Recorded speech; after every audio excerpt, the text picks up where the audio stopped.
सावित्री. ओळखला का? मी आज सावित्री. सावित्री ज्योतिराव फुले. सातारा जिल्ह्यातील खंडाळा तालुक्यातील नायगावची खंडोजी नेवसा पाटलाची मी कन्या.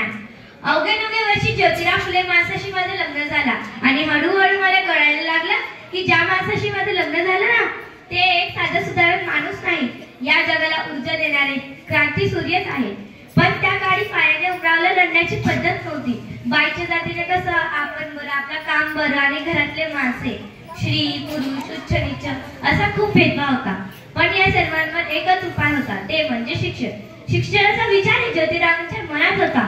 पण एकदा ज्योतिराव शिक्षणाचा प्रचार करताना थोरा नावाचे ज्येष्ठ मॅडम त्यांना म्हणाले, मिस्टर फुले, तुम्हाला शिक्षणाचा प्रसार खायचा आहे ना, पण तुम्ही माझ्या घराच्या बाहेरच पडू देत नाही.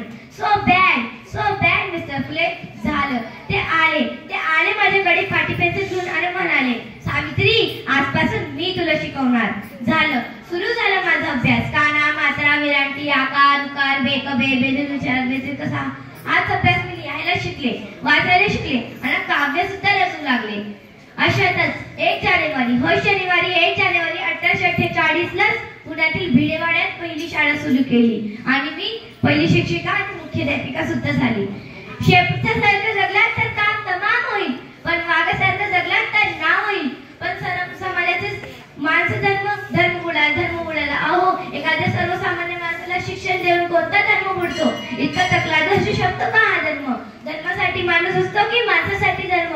अहो, शाळेत जाताना शिकल फेकला मी सहन केला, शेण मारला मी सहन केला. आता माझा सहनशीलतेचा अंत झाला होता.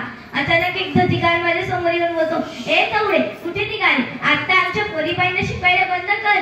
अगं, तुला तुझी आबरू प्यारी आहे का शिक्षण? कदाचित त्याला माहित नसावा की आम्ही सुद्धा ज्योतिराव परिवारांच्या पत्नी होतो. एक घेतली आणि सहन करून त्याच्या कानाखाली टाकली आणि सांगितले, आज आला आहे तो बाण फुटला आहे. जर पुन्हा आलास ना तुझ्या रक्ताने ही धरती रंगेल. श्री कोणती धर्माची किंवा जातीची असो, ती नेहमीच या बळीपणात आली आहे.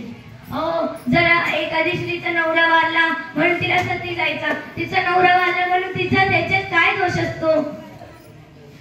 त्यानंतर विधवा महिला काशीबाई, तिच्या मुलाला म्हणजे यशवंतला आम्ही दत्तक घेतला. त्याच्या तुरु धावण्याने आमचा अंगण बनून जायचा.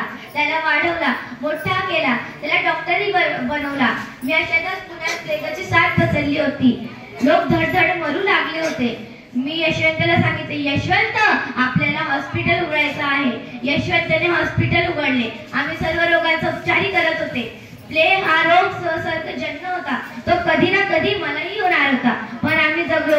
या समाजासाठी ना, यासाठी जर मरण पत्करला तर म्हणणार आम्ही, तुझं स्वागत आहे हो सावित्रीची सावित्रीबाईच आहे. आणि बघता बघता आमच्या खूप शाळा झाल्या. साथी प्रथा केशव यांच्यावर आम्ही मात केली, कारण आनंद होता, ते म्हणजे आयाबाया शिकण्याचा.